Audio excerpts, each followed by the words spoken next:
we do a lot of coverage outside of the U.S. as well. And if you look at other global regions, you get sort of a different picture. You don't get as great of a saturation, but it still is very widely used. And one thing that we're discovering is that several global regions are starting to look more and more like U.S. and Canada region in terms of which vendors are the primary ones under consideration, the movement to cloud hosting, etc. So I guess just to start off, it's an interesting field where there's just, everybody uses it. It's very important, but everybody knows we want better as we move forward into the future.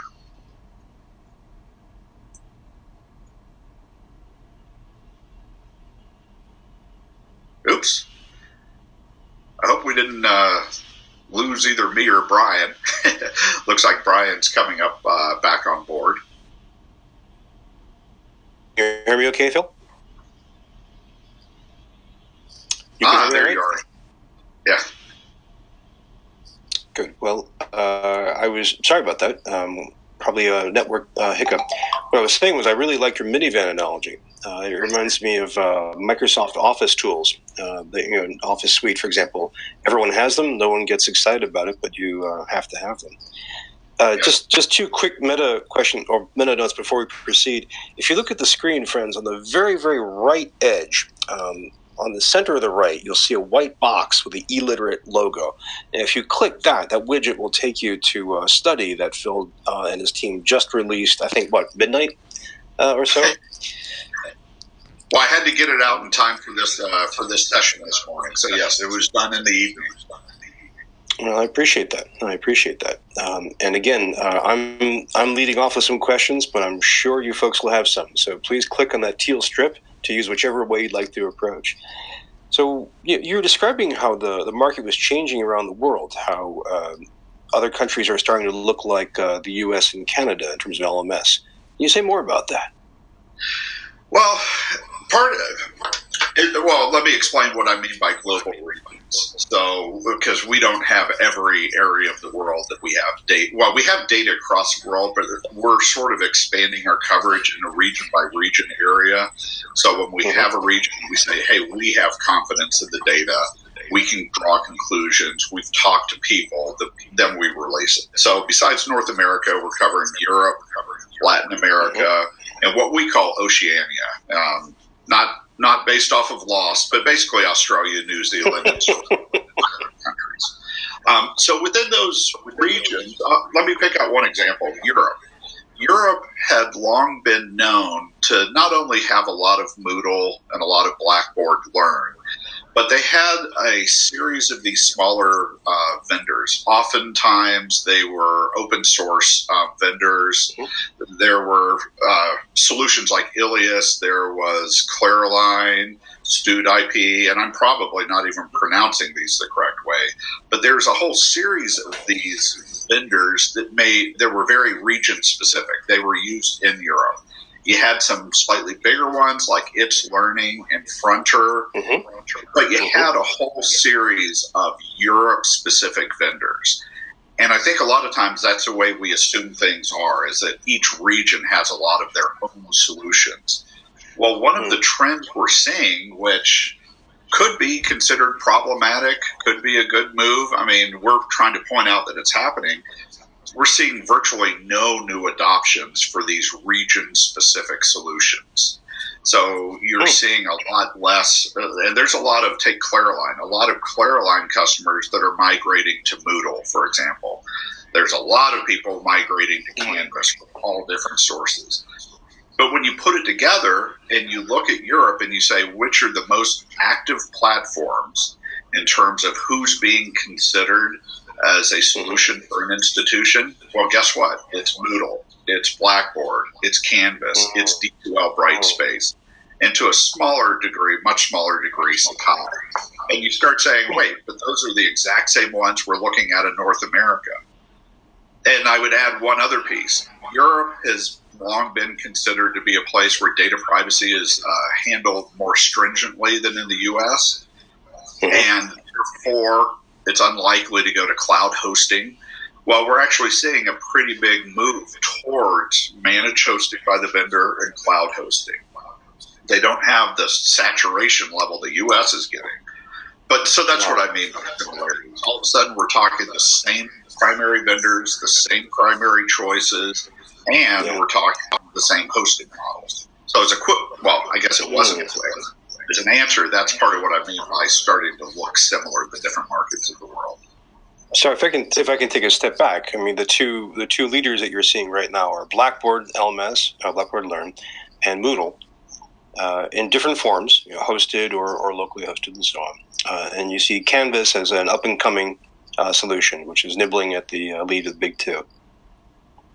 Yeah, and I described it in the post that I put out last night. And by the way, that was put out sort of late, so if there are any typos, it's purely the fault of Ale Smith, which is an excellent beer. But if you look at installed base, you have a duopoly. It's interesting. In all four of these global regions, the number one and number two are Moodle and Blackboard Learn. There's a lot of significance of that, and it's been true for many, many years. So straightforward answer is yes, those two have dominated from a global region perspective. Moodle more so than Blackboard, but Blackboard, if you look at Blackboard, you also have to say that they do a lot of Moodle hosting, so they sort of have their hands on both sides. If you look, however, at who's gaining new customers, and what I mean by new customers is people migrating from a different LMS into a new one. Well, by far, Canvas is the leading one in all four regions, really. But probably what I would say is number two is D2L Brightspace. And they've actually come on strong in the past year due to several different reasons. But so you really have these four vendors, two with the biggest installed base, and then another two that have a lot of momentum going in, particularly Canvas. And it's the same vendor, but like I said, we see something roughly similar across the various regions. Not perfectly similar, but it's more similarities than I would have guessed a year or 2 years ago before we did the research.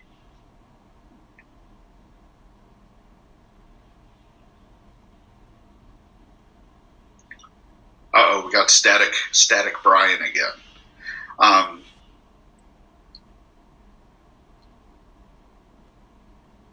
Just give a second to get him back in.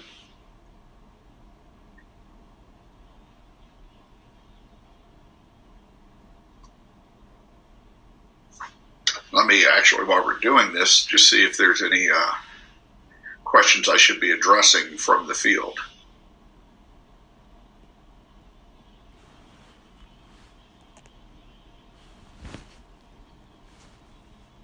And one of the actually, I'll add a little bit of some of my thoughts on why is it that we have so few vendors that are competing not just in the North America but also in other regions.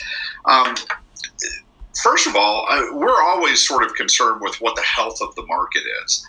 And to be quite honest, there is something that's a little bit troubling if you consider four vendors primarily dominating such a wide swath of ed tech in so many different global regions.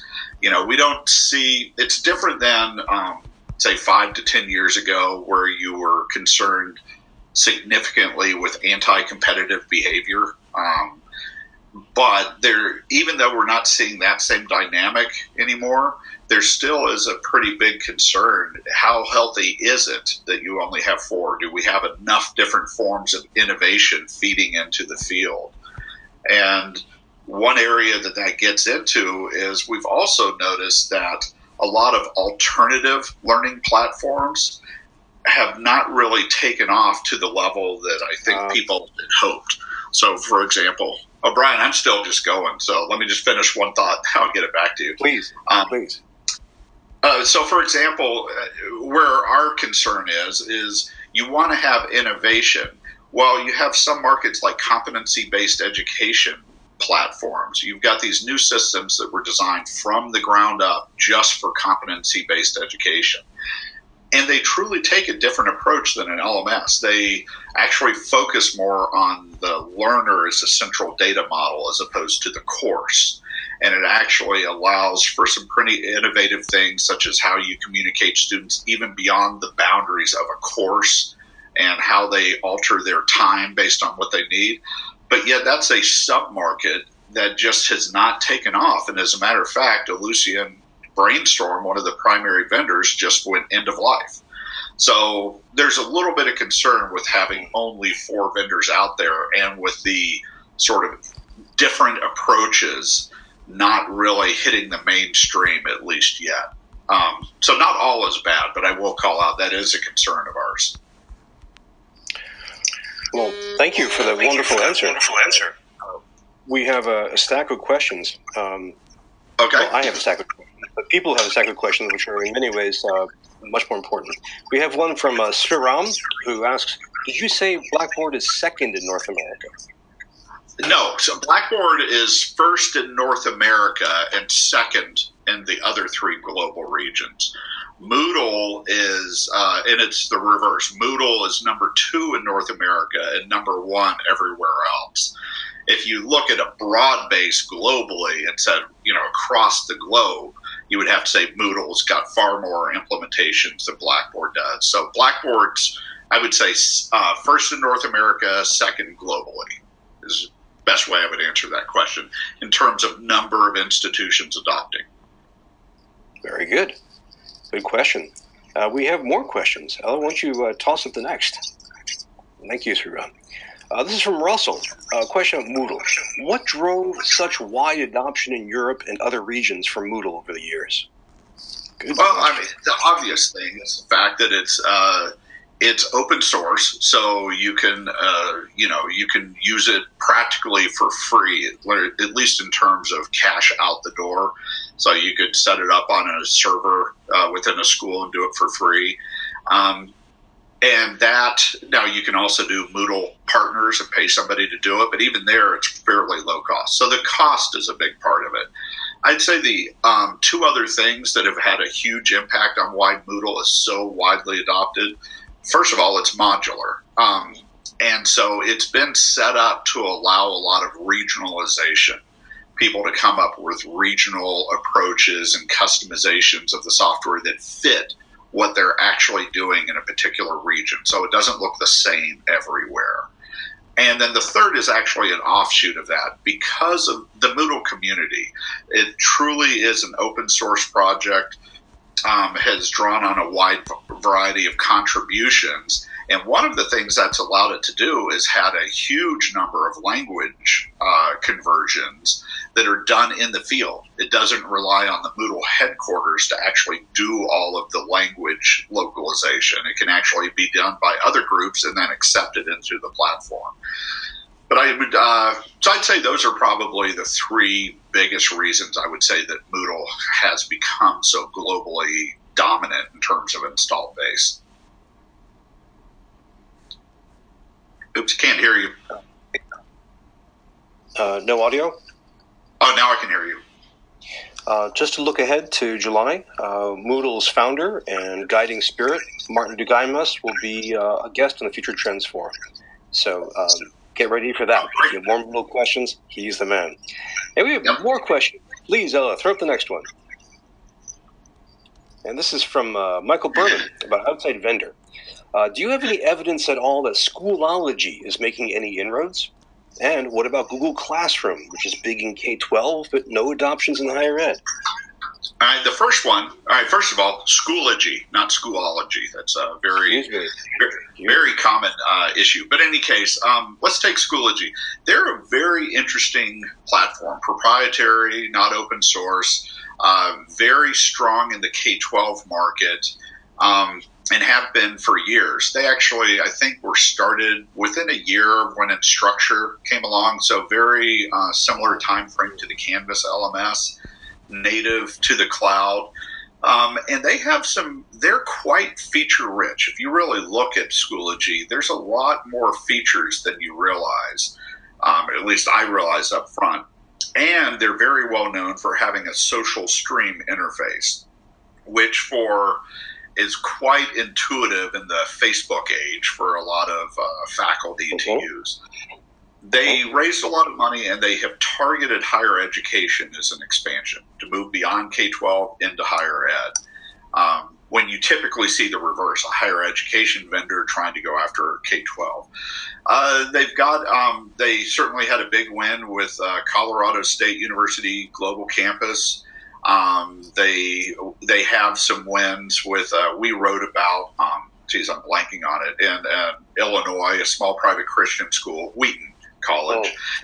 Yeah. But if you look at where they're actually succeeding, it's typically with smaller private institutions. So I wouldn't, so it's more of a niche play right now, is they are going after the smaller schools and having most of their success there. They're choosing not to go after very many of the large RFP processes.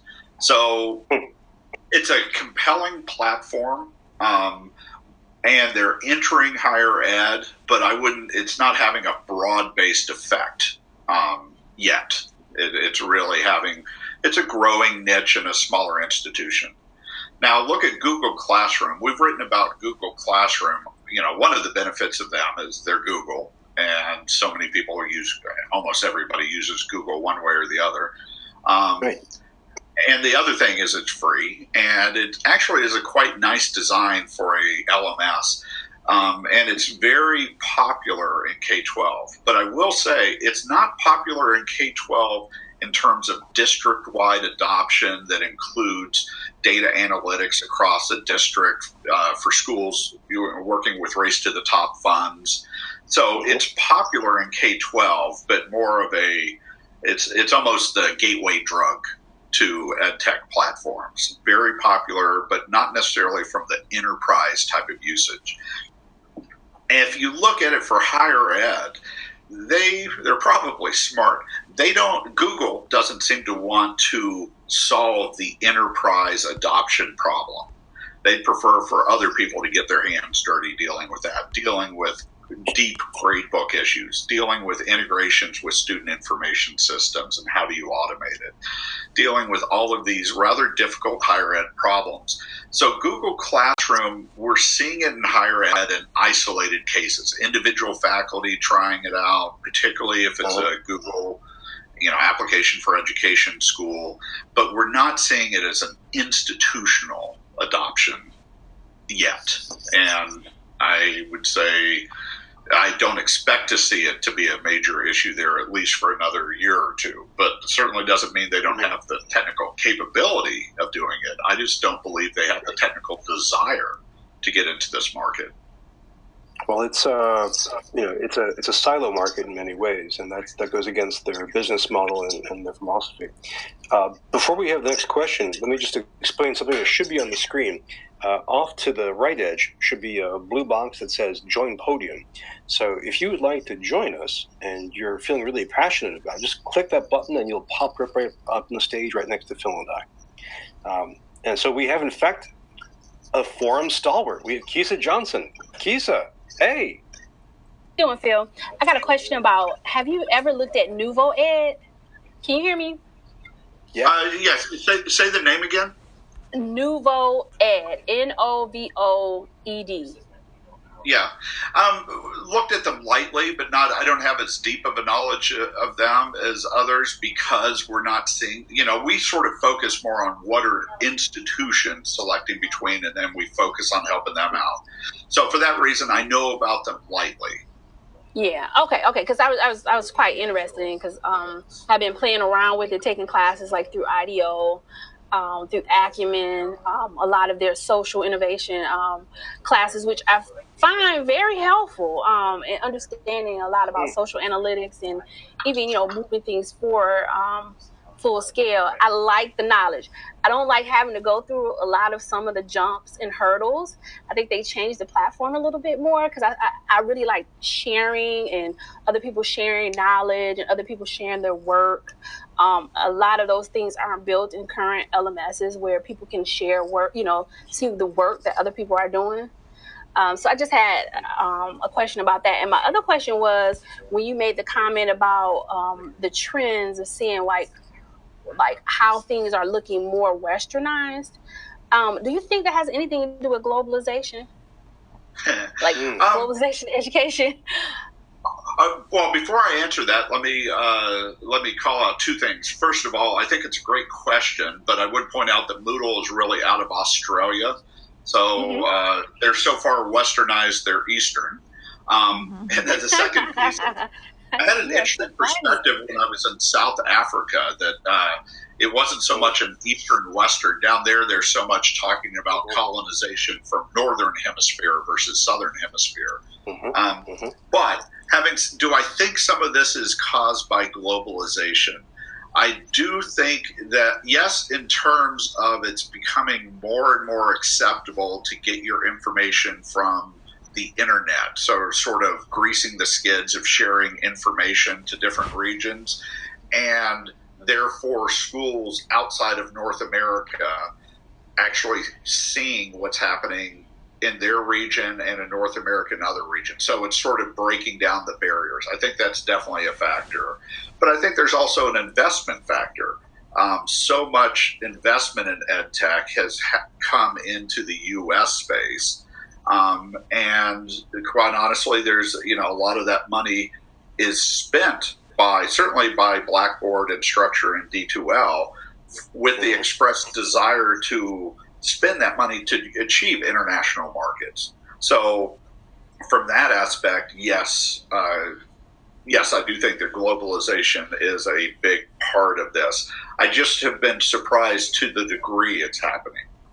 Yeah. In other words, the logic makes sense to me, but as we did the research, I was surprised by the degree it's already happening. Yeah. Oh, yeah. All right. Thank you. Thank you. Ella, we have more. One other point Bryan, one other point that I would, that I want to make sure that we get into, she brings up a good point about not everything should be about the LMS per se, and that actually is one of the major trends. It's a lot of this is how do you use third-party tools or other tools beyond the big LMS. So they might be the institutional platform of choice, but at the same time, we're getting a lot of movement towards using external apps in addition. But in any case, I'll be quiet and listen to the next question. Oh, that's a good response. Thank you. Hello, Ed. Hi, Bryan. How are you? Hi, Phil. Thanks for taking time to talk to us. I've got a million questions, but I'll limit it to one. One thing that I was concerned about, you mentioned earlier the administrative use of the LMS and also institutional adoption. And I'm interested also in individual adoption. So do you think that maybe the difference between institutional adoption, as in well over 90%, versus faculty adopting the LMS may be tied to them seeing it as more of an administrative tool versus a pedagogical tool? And just your thoughts on why that gap may exist. Well, let me try to answer that in two ways. Part of it's a time lag. So, for example, take the U.S. market, which I know the best. I know better than I know the other regions. The institutional adoption happened, it was saturated over 90% by 2003. But it really wasn't until maybe four or 5 years ago that you could say the percentage of faculty actually using the LMS got up to at least 75 to 80% adoption. So some of it's time lag, because even if an institution has one, faculty have to choose to use the LMS in most cases. What we're seeing more and more now is there are a lot of schools where it's becoming policy. You have to use the LMS to submit grades. You have to do it this way. So administratively, that is driving up adoption, even though quite often the usage is pretty shallow. So I think that's part of it, is just the time it takes for an institution to make a choice, but then start setting policies, or faculty being convinced, yes, this is valuable for my classroom. So I think that's part of it. The other part of it, going to your administrative versus pedagogical usage, I definitely think that's an issue, but I'm not sure that's a bad thing. In other words, the greatest usage of an LMS right now is to get the administrative work done efficiently, out of the way, and almost be transparent. You almost don't want to see the LMS. You just want it to make rosters, grading, assignments, and other basic items just very easy, and you don't have to think about it. And in that way, then faculty and course designers, which aren't always faculty, but people designing courses, could then focus on, now I have more time to focus on what are the pedagogical tools that I need to use. Sometimes that's in the LMS, but a lot of times it's not. So I think part of that divide is not necessarily just a pure adoption of the LMS, yes or no. It's driving to a greater demand for, okay, we're using the LMS, but now make it easier for us to improve the pedagogy and not just the administrative. And I think that's a lot of what's pushing for such a strong demand for what might be called the next generation digital learning environment, or a learning platform approach, that you have the base unit solving the administrative problems, but then also allowing or making it easy to get these pedagogical tools out there. So long-winded answer to say, yes, I do think that divide is part of it, but there are different facets of faculty adoption to consider. And I'll add one other as long as we're on this. There's another. If you ask me what's the biggest reason that faculty took so long to adopt, it's because the systems were painful to use.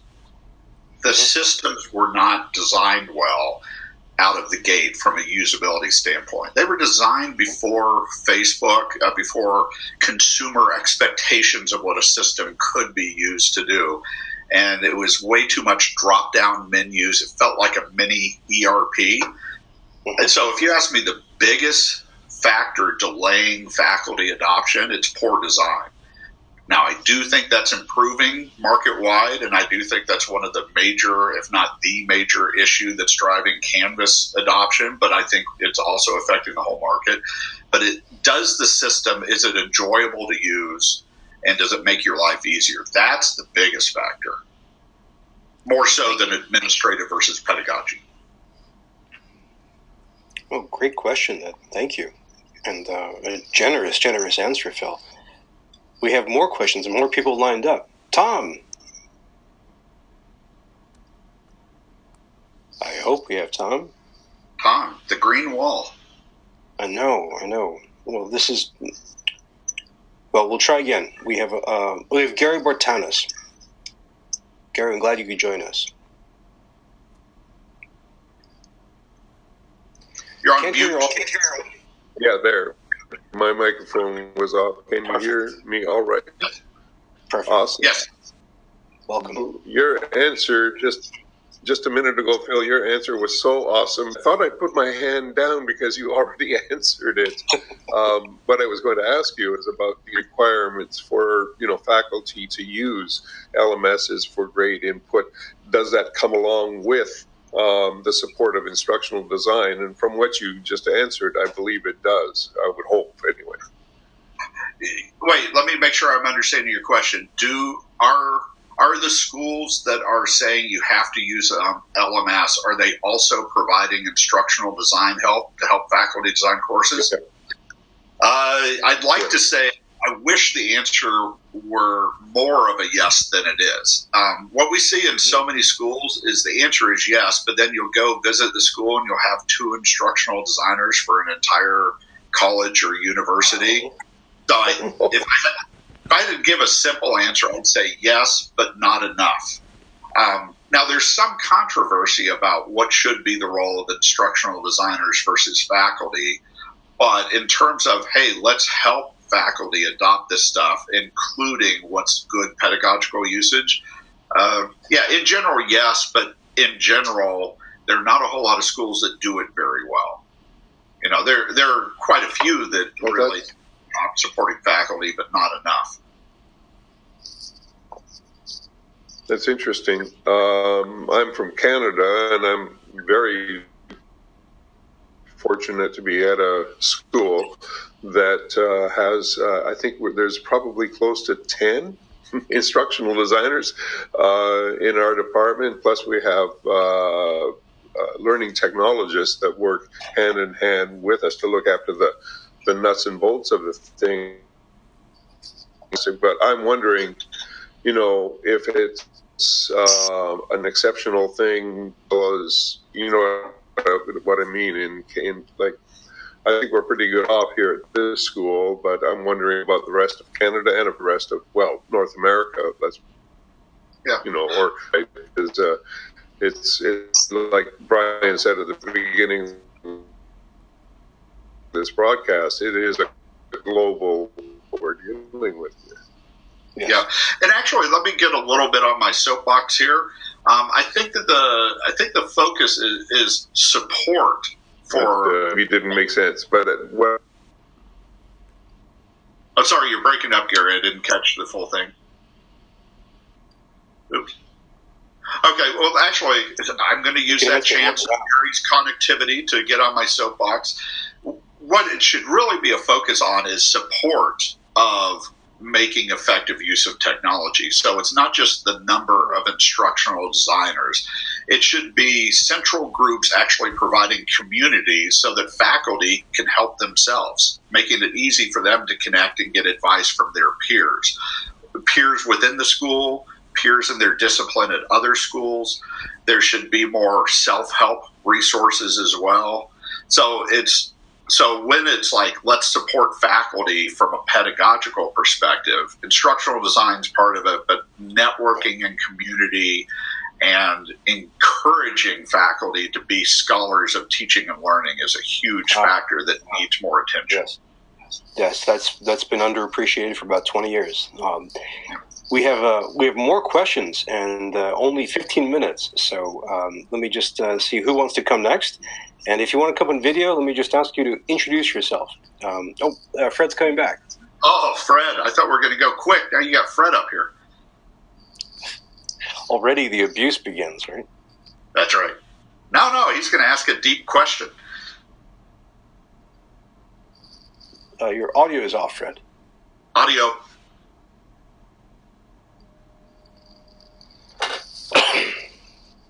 Oops, there he goes. I'll check in the chat room too as well, Fred. See, he's had a couple of comments. So who else is next? What other questions do you folks have? This is from Fred, actually in text, about learning analytics and massive student records. Are the current LMSs able to manage massive student learner info profiles, or has this been passed off to the student record system? By massive, I mean storing student data across courses, not just within a given course. Good question, Fred. That's an interesting one, because one of the weaknesses of this market is the fact that these systems used to be called course management systems, and they were named that for a reason. The central design element was a course, and learners were almost, that's a field of who's in this course. We've certainly progressed quite a bit in the field so that there's more and more tools to connect students across courses or allow ad hoc groups. But I think for the element that Fred's talking about, really looking at a learner profile, seeing how they're doing across courses, making useful data comparisons, and helping students from a curricular level, for example, I'd say no, I don't see a whole lot of that in the LMS field. I think they've got the raw basics, but not the significant help that I think Fred is talking about. I see that much more in the administrative student record systems. And I would call out, if I go back to the competency-based education platforms, this is an area that they were intended to address, looking at a learner across courses and beyond the course. And unfortunately, as I said, they're not really hitting the mainstream at all, so it's not having the impact, but that's an area that attempted to do it. But in the interest of brevity, I'm going to cut myself off and listen to the next question. And we have plenty of other questions. And this is Tom Hames coming to you from Texas. Hello, Tom. Hi. Good afternoon from Texas. Can you hear me? Yes. Hello. Okay, good. All right. There's multiple levels at which you can get muted, so the question is which one. But so I put up a question earlier, though, is that I don't think the question that gets asked enough with LMSs is what is it actually? How does it actually augment teaching and learning? I mean, it doesn't really. It has advantageous. It's advantageous from an enrollment perspective. It's advantageous from a logistical perspective for the administration. So it's good at getting students in that wouldn't otherwise be there, and it makes some records management more efficient. But is it really a better way of teaching in any way? And I don't think that question almost never gets asked. And I think there's a central design challenge in that. The way that these LMSs tend to be sold to faculty is it's just like your regular classroom. And as I wrote in the chat room a while ago, that's a classic McLuhan-esque mistake because it's a horrible metaphor for online learning. And guess what? When they get into the LMS, they discover it's a horrible metaphor for physical learning.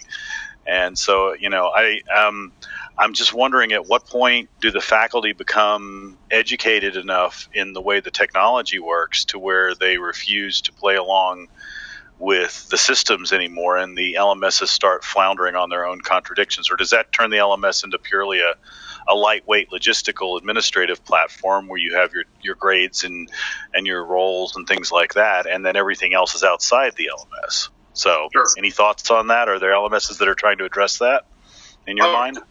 Any thoughts on that? That's a loaded question. I'll try to answer a couple parts to it quickly.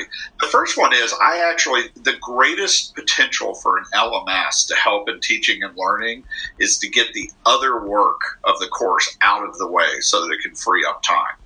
So you could say, well, that's not helping teaching and learning. And that's true from a direct sense, but I still think that's the greatest success of an LMS is it gets all the basics done and then frees up and encourages people to focus on teaching and learning. So it's an indirect role.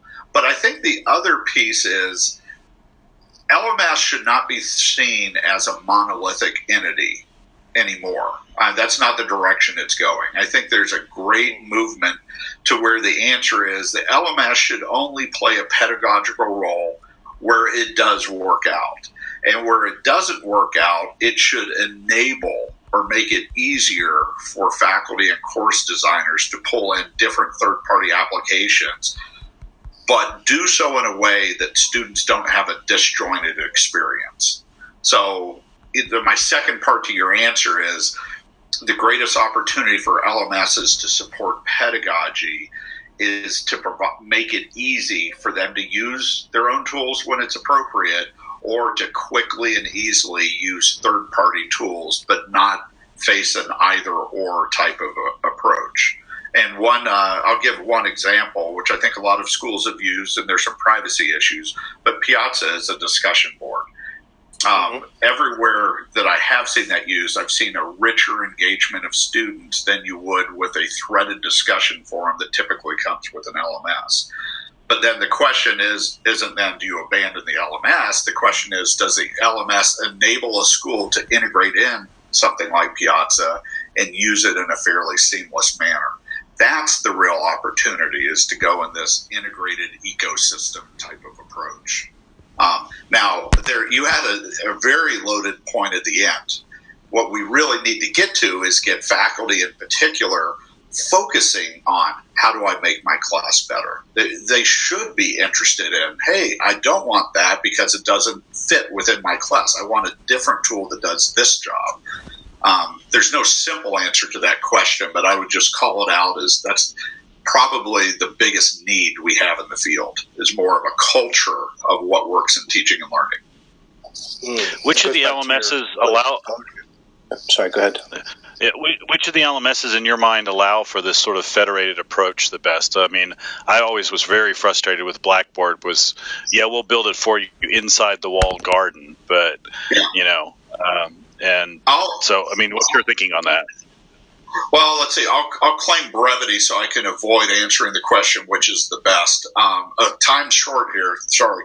But I will say the whole field is going that way. The whole market is going to a federated approach. The issue is their mentality or philosophy on how to go that direction is very different between them. Some of the systems are much stronger in control. We want you to use our tools. Yes, we'll integrate, but we want you to use our tools if possible. And then other ones are much more of, hey, we actually want you to use third-party apps. So, but I do have to say, I think the whole market is going that direction, but with different philosophical approaches. Great, thank you. I partially avoided the answer on that. I'm at least acknowledging it. I think you did a terrific job, and Tom has really, really good questions. Rob, can you quickly introduce yourself and say where you're from? But we need your audio back on. I think you're still quiet. I think you're muted.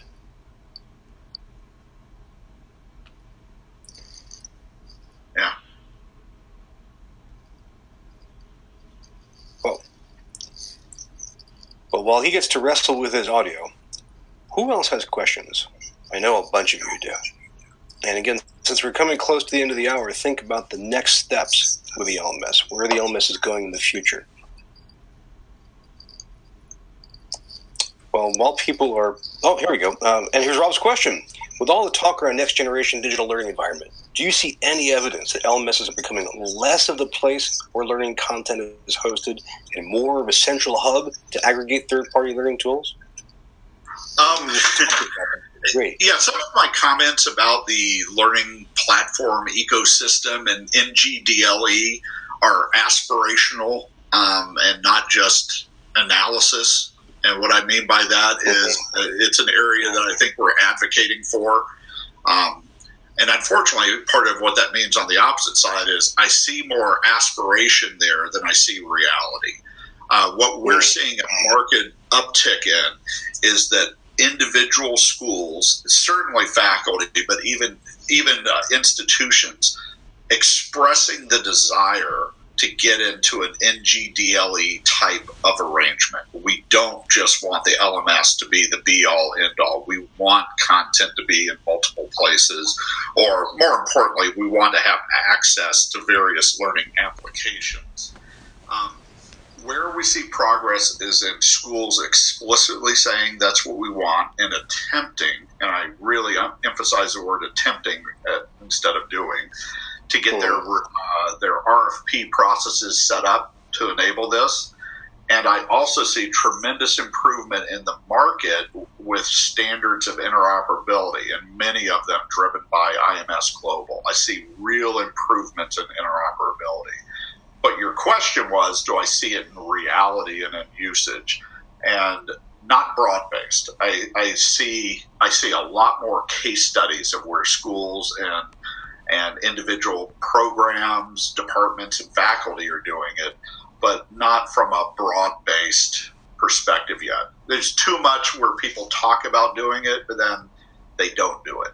They fall into old habits.